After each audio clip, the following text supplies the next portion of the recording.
C'est le temps qui fait la panique. C'est le temps qui fait la panique. Une émission qui vous explique l'inflation des paroles dangereuses en RDC.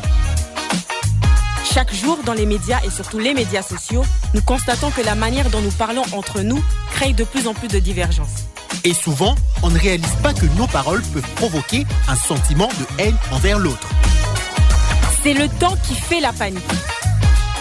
Une émission de Bénévolencia en partenariat avec Radio Okapi.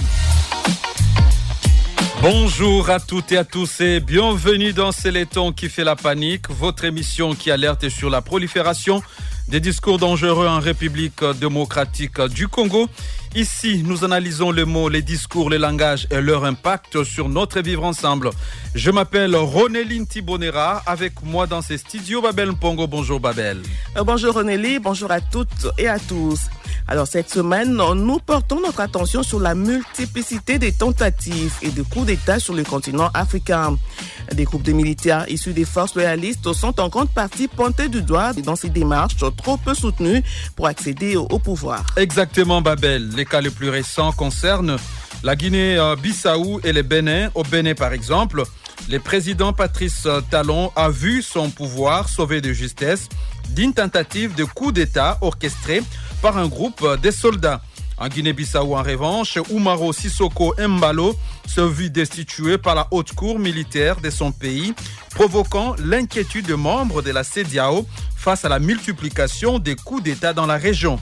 Ces gestes, malheureusement, considérés comme antidémocratiques, bénéficient pourtant du soutien d'une frange de la population et de certains panafricanistes. Mais comment comprendre une telle attitude et quel danger cette légitimation de coup d'État peut avoir sur la démocratie? Et voilà, pour en discuter, nous recevons en premier Patrick Baala. Il est acteur politique et universitaire congolais, très actif en ce qui concerne la gouvernance et l'engagement citoyen. Bonjour Patrick, merci d'être avec nous. Bonjour. Avec nous également Simon Mukenge Cicéron, licencié en sciences sociales, administratives et politiques à l'Université de Goma. Il est aussi initiateur et coordonnateur national du réseau des mouvements citoyens appelé Fédération de forces vives de la nation. Bonjour Simon et merci d'avoir accepté notre invitation. Merci, monsieur Rolly. Alors, avant d'entrer dans le vif du sujet, écoutons un premier extrait de notre sketch. La scène se déroule dans un bureau du comité estudiantin. Ici, un groupe d'étudiants membres de la brigade universitaire vient d'opérer un coup de force en destituant leur comité. Suivant.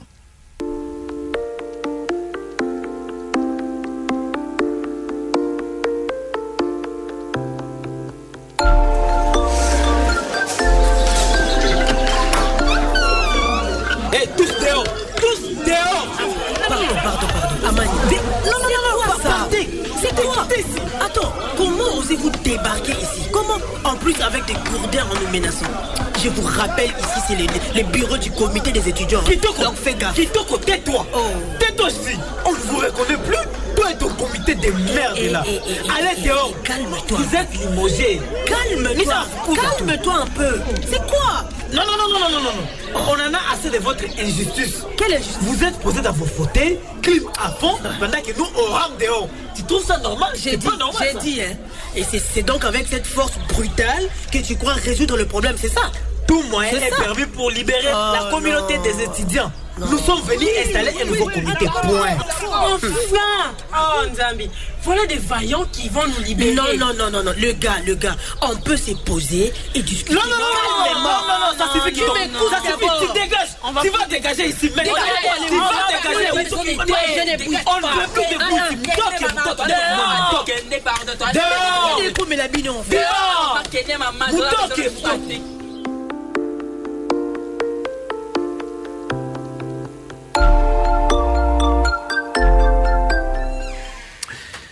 Kitoko, tais-toi, on ne vous reconnaît plus, toi et ton comité de merde. Allez dehors, vous êtes limogé, lance un des personnages, Patrick Baala.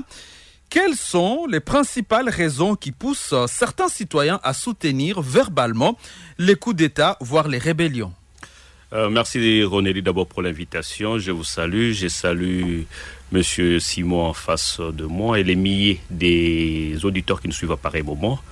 Les raisons sont multiples, mais on peut les focaliser dans quelques volets. Le premier volet, c'est un problème d'abord d'éducation civique. C'est-à-dire les structures qui doivent accompagner cette démocratie ne jouent pas leur rôle. Ce qui fait que dans la grande masse, on retombe dans ce que j'appelle l'ignorance collective, l'ignorance sociétale. Et ça fait qu'il y ait cette dégénérescence de la compréhension politique. Alors on va voir que les gens restent caricaturés, n'est-ce pas? Ils caricaturent la politique sur base des individus. L'effet d'individualiser, l'effet de personnifier la politique généralement en Afrique, ça fait qu'on peut tomber à ces situations parce que le peuple ne comprend pas réellement ce qu'il y a. La deuxième dimension, c'est la qualité des animateurs politiques.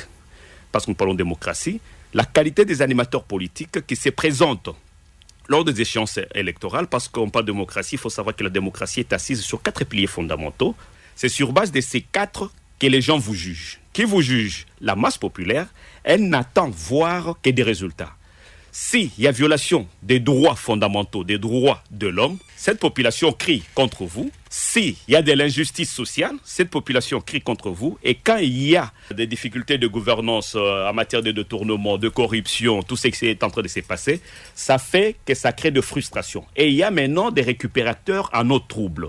C'est-à-dire, généralement, ce sont des frustrés politiques qui vont profiter de la naïveté des différents peuples pour pouvoir balancer ces genres de coups de force, faisant en sorte que le peuple applaudisse. Quand nous prenons entre guillemets ce qui se passe par exemple au Cameroun, quelqu'un qui a fait autant d'années, 10, 20, 30, 40 ans, c'est de l'usure. Et les gens ne savent plus vous consommer. Alors comme nos populations n'ont pas la capacité de chasser souvent les gouvernants, et ces pêcheurs en eau trouble peuvent en profiter pour déstabiliser ceux qui ont fait le plus longtemps au pouvoir. Vous venez d'évoquer les soutiens affichés. Est-ce qu'on peut aujourd'hui dire que ces soutiens affichés est synonyme de l'adoption par la population de l'idéologie prônée par les putschistes? Il n'y a pas d'idéologie. Dans le putsch, c'est la politique de haute toi de là, moi je m'y mets. Vous comprenez? On a connu ça par exemple en République démocratique du Congo. Mobutu fait son coup et il s'est dit dans 5 ans je retourne le pouvoir aux civils qui doivent s'organiser. Mais 5 ans pour Mobutu, c'était devenu 32. Vous voyez, peut-être oui, c'est 5 ans parce que 3 plus 2, ça fait 5 ans. Ouais, n'est-ce pas? Ça lui a donné ces 5. C'est dire, on amène un message de destruction de l'autre. Parce que je parle encore de l'individualisation et de la personnification de la politique. Donc, pour que je sois accepté, il faut que j'attaque l'autre frontalement et surtout sur des faits banaux. Vous voyez, des faits banaux, des faits de vie privée, mais pas dans la gouvernance, pas dans la gestion, pas dans l'intérêt collectif. Donc, je m'attaque à celui-là, on se dit, ah, c'est celui-là qui est plus fort.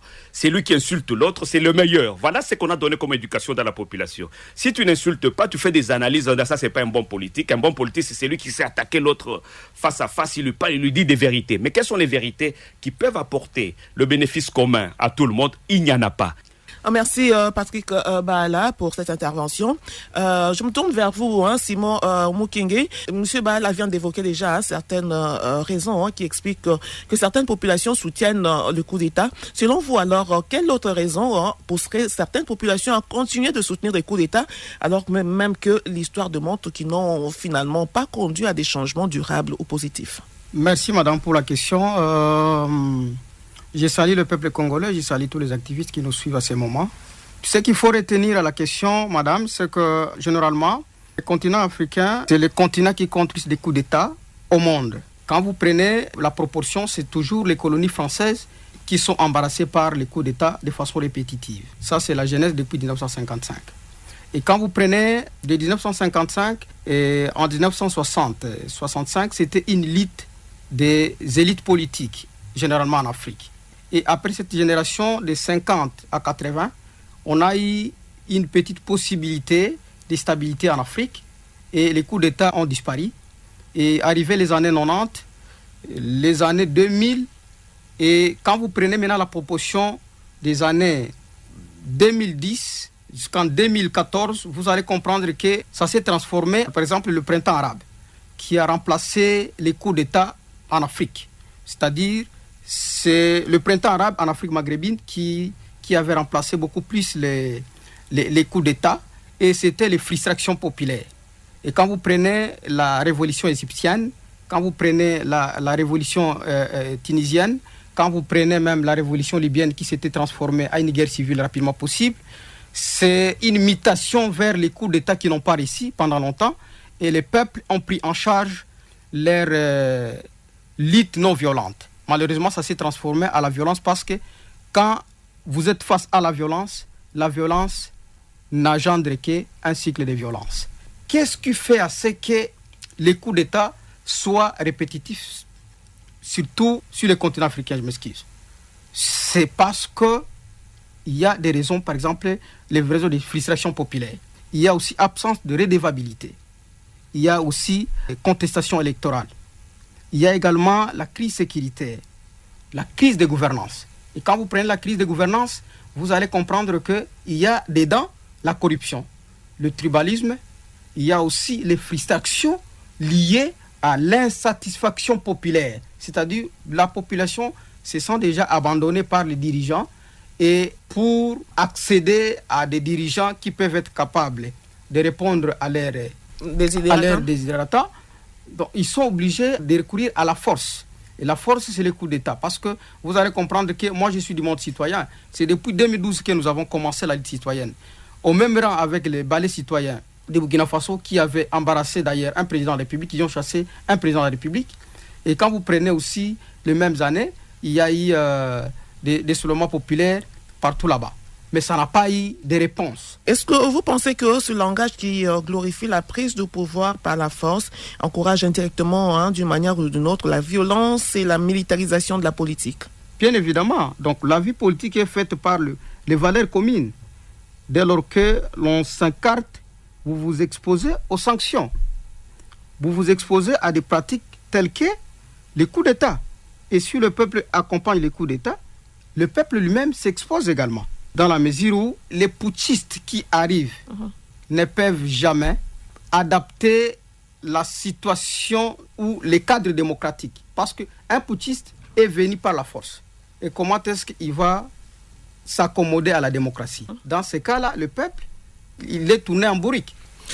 Merci donc Simon Mukenge. Je vous invite à présent à écouter un deuxième extrait de notre sketch, toujours avec nos amis les étudiants. Alors que les brigadiers limogent les comités élus, certains étudiants ne tardent pas à témoigner leur soutien aux putschistes. Suivons.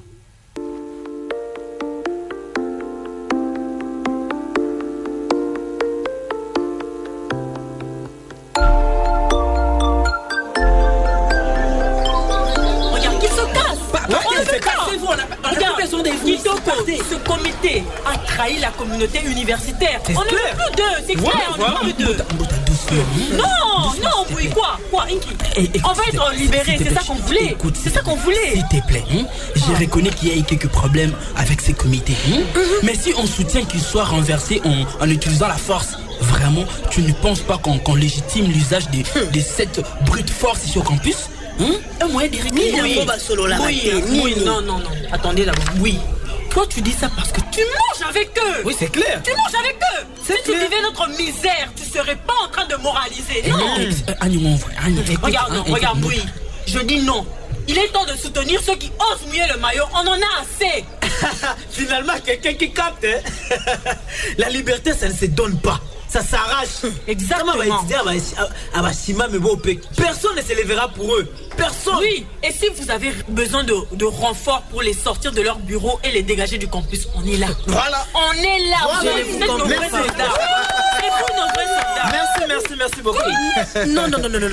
Pardon. Ceux qui sont avec nous, tenez-vous prêts. Ah non, on ne va pas se laisser marcher dessus. Les gars. Les chiens peuvent aboyer, mais nous, on avance. Vous êtes prêts à nous suivre ou vous restez... On y va.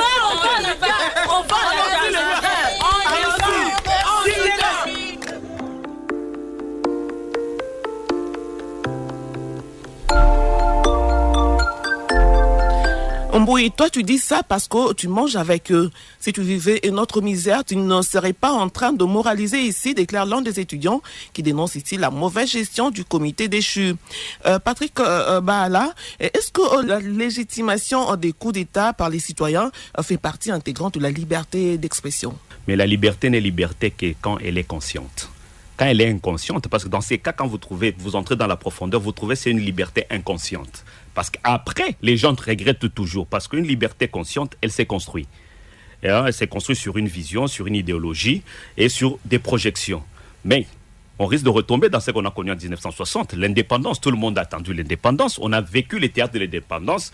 Dès qu'on a proclamé l'indépendance, les gens étaient déçus. C'est quelque chose qu'on devait se partager, tout le monde devait être très riche. C'est la même chose avec la démocratie. Les gens pensent que la démocratie, c'est la liberté. Non, la liberté aussi a des limites, n'est-ce pas ? Nous restons par contre dans Jean-Paul Sartre pour dire l'enfer c'est les autres, on ne se regarde pas soi-même.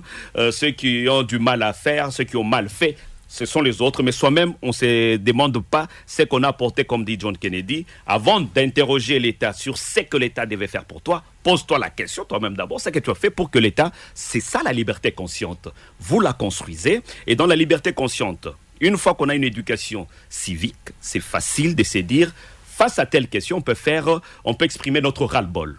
Vous comprenez ? Sans violence, parce qu'on est déjà éduqué. Comment est-ce qu'on peut le faire ? Par des sit-ins. Comment est-ce qu'on peut le faire ? Par de marches. Comment est-ce qu'on peut le faire ? Par de pétitions. On peut écrire, on peut faire des émissions, on peut sensibiliser les gens sans violence. Vous comprenez ? Quand les gens arrivent à la violence sans passer par ces étapes, là c'est une liberté inconsciente. Vous comprenez ? Et vous verrez, après cette liberté inconsciente, on va sacraliser le mal encore.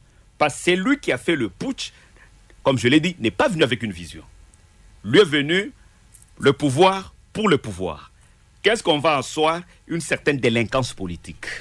Et la délinquance politique que nous avons aujourd'hui, c'est quoi ? Vous allez trouver les partis politiques en Afrique qui n'ont pas d'idéologie. Bien sûr, les idéologies écrites, il y en a.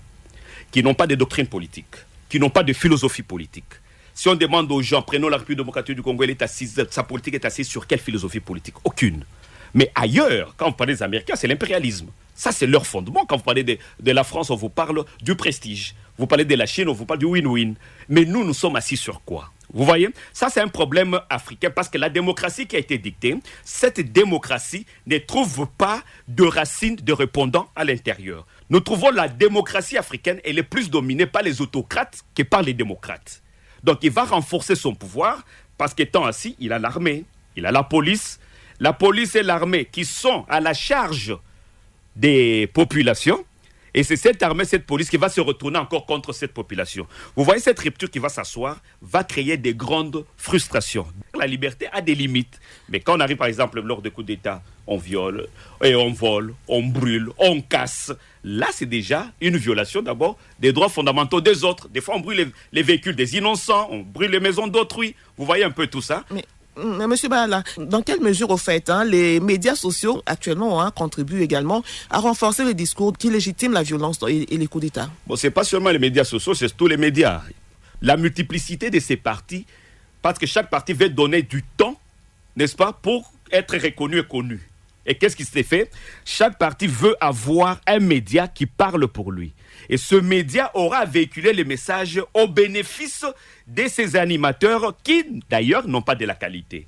Et à ce moment-là, ce sera des invectives qu'on fait entrer dans la population. Nous suivons tous ces débats, que ce soit en Afrique de l'Ouest, un peu partout là. Vous sentez que les débats sont désorientés, c'est-à-dire ne visent pas l'intérêt commun, mais les débats sont orientés vers les individus en termes d'insultes, en termes d'injures, en termes de sacralité, des valeurs qu'on appelle les antivaleurs telles que le tribalisme, le dépotisme, le clientélisme. Ce sont ces choses-là qu'on va chercher à vendre de plus en plus et ça va s'asseoir dans ce que j'appelle la délinquance sociétale. Merci Patrick Bala pour cette analyse. Je me tourne vers vous, Simon Mukenge. Les dangers liés à la promotion d'un discours favorable au coup d'État peuvent-ils à terme se retourner contre les acteurs même qui l'ont encouragé ? Exactement. Soutenir la prise de pouvoir autre que la voie des urnes, c'est faire un saut vers le vide. Donc je peux donner un exemple, le général Robert Guiteau, au niveau de Côte d'Ivoire, contre le président Henri Konan. Les populations pensaient qu'en soutenant le général Robert, c'est le salut du peuple. Alors qu'en réalité, ce n'était pas pareil. Vous voyez ça ? Et il y a eu confusion entre le peuple et beaucoup de gens sont morts. Parce qu'il y a une frange de la population qui soutenait le général en 1999 et une autre frange de la population était contre. La population se trouve abusée, car ce mode d'accession ne crée aucune redevabilité entre le peuple et les dirigeants putschistes. ceux qui prennent le pouvoir par la force sont des personnes qui n'adhèrent pas aux valeurs démocratiques, comme je viens de les souligner. En voyant tout ce qui se passe, lorsque la population ou les acteurs clés, les panafricanistes, soutiennent les coups de force des rébellions, quelle influence cela pourrait avoir sur la considération de l'Afrique sur la scène internationale? Sur la scène internationale, d'abord, cette attitude décrédibilise le continent africain parce que nous prouvons notre immaturité infime. Le monde qui nous lie prouve que nous ne sommes pas en mesure de respecter la Constitution, la Charte africaine des Nations Unies, pour ceux-là qui sont au niveau de l'Afrique de l'Ouest, la Charte de la CEDEAO, qui condamne la prise de pouvoir par la voie de la violence. Prendre le pouvoir en putsch ne donne aucune reconnaissance au niveau international. Il y a également l'isolement, pour dire qu'il faut que l'Union africaine et les autres puissent renforcer les mesures coercitives pour arrêter cette hémorragie qui applique les méthodes antiques, alors que nous devons respecter la démocratie et éviter toute mesure de recul. Merci Simon Mukenge pour ces précisions. Avant de conclure, écoutons ce dernier extrait de notre sketch. Cette fois, les étudiants réalisent que le soutien aux actions de force n'apporte pas toujours la solution escomptée. Suivant.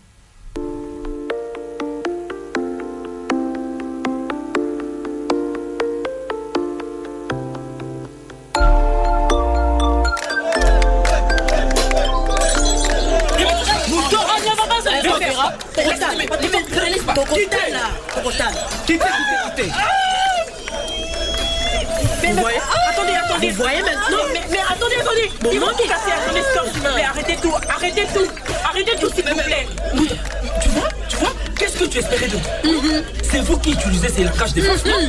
C'est vous qui soutenez ceux qui souhaitaient renverser les systèmes par la force, non? Mais tu vois, je les ai soutenus juste parce que j'avais envie que le comité change. Mais là, ça nous échappe complètement. C'est le chaos total. Tu aurais dû penser bien avant. Mais on fait quoi maintenant? Vous auriez dû jamais légitimer ce changement du comité par la force. Tu sais bien que c'est contre les règlements. Et puis, comme tu vois, ça n'a rien réglé. Rien. Au contraire, ça empire les choses. Regarde, elle est blessée. Et l'autre côté, ça n'a rien réglé. Mais... Oui, peut-être, mais il faut dire aussi qu'ils n'ont rien foutu pendant leur mandat. Ils n'ont rien foutu. Toute cette rage, elle ne sort pas de nulle part. Ils n'ont rien fait. Ils n'ont rien fait. Oui, je comprends très bien. Mais il y avait d'autres voies. Par exemple, parler, mettre la pression sans violence, s'asseoir et régler le problème calmement. Tous ces bordels, on aurait pu l'éviter quand même. Tu as raison. Mais au moins, on a appris une leçon. Quand on joue avec la violence, c'est toujours elle qui gagne. Il faut qu'on change notre langage du soutien. En tout cas, oui.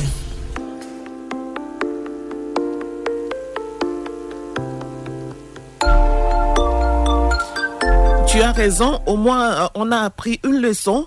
Quand on joue avec la violence, c'est toujours elle qui gagne. Il faut qu'on change notre langage de soutien à la force, se rend compte l'un des personnages. Patrick Bahala, que faut-il faire pour mettre un terme à cette tendance verbale qui vise à légaliser le coup d'État et la rébellion? Albert Camus dit quoi?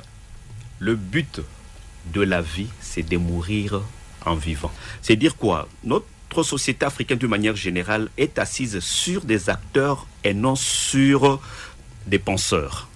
Donc nous vivons sans penseurs. Il nous faudrait qu'on admette, parce que ceux qui prennent des postes de responsabilité, ils pensent devenir intelligents parce qu'on est ministre, parce qu'on est... Non, l'intelligence c'est autre chose. Parce que ceux qui sont au pouvoir ne doivent mettre en pratique que les pensées des penseurs. Donc quand vous prenez ces grands États qui montent, prenez la Chine, la référence est Mao Tse-tung, qui reste une référence, pas la référence en tant qu'individu, mais en tant que pensée. Donc, ce que la Chine est aujourd'hui, ce sont les traces d'une intelligence et d'une sagesse assise qui font que la Chine continue à prospérer. Mais pas chez nous en Afrique. On n'a pas de référence philosophique, on n'a pas de référence idéologique, ni de doctrine de gestion. Donc, aujourd'hui, ce qu'il nous faut faire, j'ai créé quelque chose sur ça. Je propose un nouveau système politique, par exemple, pour la RDC. On va partager, je crois, dès la semaine prochaine. Où je me dis qu'il faudra faire recours aux penseurs qui ont écrit, comme le Godefroy Kamana, comme Mabika Kalanda. Ce sont des grands philosophes. Le professeur Ngoma, qui est encore vivant. Des gens qui vous montrent, par rapport à la situation, qu'est-ce qu'il faut faire pour nous éviter ceci ou cela. Parce qu'il faut éduquer cette population. Il faut construire l'homme. Avant de construire une chaussée, il faut construire l'homme. Parce que vous pouvez construire la chaussée et cet homme non édifié va détruire cette chaussée-là. Mais malheureusement, qui va construire cet homme? Parce que vous ne saurez pas éduquer l'autre si vous êtes mal éduqué. Il faudrait commencer à ce qu'on ait une nouvelle classe politique assise sur des fondamentaux tels que l'idéologie, la doctrine et la philosophie politique d'un État déjà construit. En ce moment-là, le système éducatif doit être révisité le plus rapidement possible. On éduque à l'école, à l'église, en famille, tout ça. Mais il y a aussi les conditions de vie. Parce qu'il faut comprendre que la dépravation de mœurs aussi est liée aux conditions de vie. Si on peut réparer ça, ça va résoudre de grands problèmes. Merci beaucoup, docteur Patrick Bala. Simon Mukenge, quel rôle les médias et les acteurs de la société civile peuvent-ils jouer pour anticiper ces actes visant à promouvoir le recours à la force au détriment des valeurs démocratiques? Ils doivent pleinement se rassurer qu'ils jouent leur rôle de contre-pouvoir avec efficacité, étant donné qu'ils constituent déjà les troisième pouvoir. Leur dénonciation critique constructive dans la surveillance électorale, en gouvernance et démocratie, pourrait stopper les personnages qui nourrissent l'idée de putsch. Il faut qu'il y ait plus de critiques vis-à-vis des dirigeants pour pousser à faire mieux. Une élite citoyenne forte, la presse ou les médias qui sont forts dans leur mission réelle, soulèvent déjà leurs standards. Voilà un peu. Alors, que peuvent faire les dirigeants régionaux pour prévenir les putschs sur le continent africain? Comme mon co-débatteur vient de le dire, il faut un problème de sensibilisation et éducation. Parce que nous venons de définir cette question, parce que les mouvements citoyens ont un rôle de pression, mais les médias ont également un rôle d'information. Tout ça contribue à l'éducation de la communauté pour éviter. Mais pour répondre à ta question, les dirigeants doivent renforcer l'influence de l'Union africaine, les organisations sous-régionales, sur leurs membres. Et c'est là sur le deux volets. Premier volet, c'est le volet économique. Il faut renforcer les sanctions économiques. Le deuxième volet également, c'est le volet politico-militaire. Il faut qu'il y ait une capacité d'action dissuasive militairement pour arrêter cette hémorragie du coup d'État en Afrique. Vous voyez ça?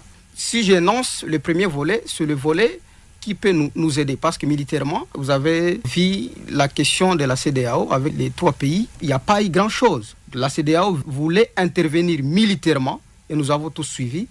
Mais les trois pays ont formé un bloc et qu'ils ont dit, si vous voulez que nous puissions mettre du fait au niveau de la sous-région, nous sommes capables. Alors ça devient un jeu de ping-pong. Tu me frappes, je te frappe. Alors, sur les questions économiques, ça pouvait avoir un impact significatif. Donc vous parlez d'un blocus économique. Blocus économique. Voilà, mesdames, messieurs, c'est sur cette note que nous concluons ces magazines. Merci infiniment à Patrick Bala et Simon Mukenge qui ont été nos invités. Ce que nous retenons de cette discussion, les coups d'État et les prises de pouvoir par la force traduisent souvent un profond malaise face à la gouvernance et aux institutions fragiles. Ils apparaissent pour certains comme une réponse immédiate à l'injustice ou à la corruption. Pourtant, l'histoire récente de l'Afrique montre que ces ruptures brutales n'ont que rarement apporté des changements durables ou positifs. Elles fragilisent davantage les États, accentuent l'instabilité et exposent les populations à de nouvelles souffrances. Oui, Renoli, face à cela, la démocratie, malgré ses imperfections et ses lenteurs, demeure le cadre le plus légitime pour construire des sociétés stables et inclusives. Elle offre des mécanismes de dialogue, de participation citoyenne et de contrôle de pouvoir qui permettent de corriger les dérives sans recourir à la violence. La véritable solution ne réside donc pas dans la glorification des coups d'État, mais dans le renforcement des institutions démocratiques, la transparence ainsi que l'engagement citoyen. Merci à vous et surtout retenez ceci, les armes prennent le pouvoir par la peur, mais c'est les urnes bâtissent l'avenir par l'espoir. Vous écoutiez C'est le ton qui fait la panique, une émission proposée par l'ONG La Benevolencia en partenariat avec Radio Okapi. Retrouvez cet épisode en rediffusion.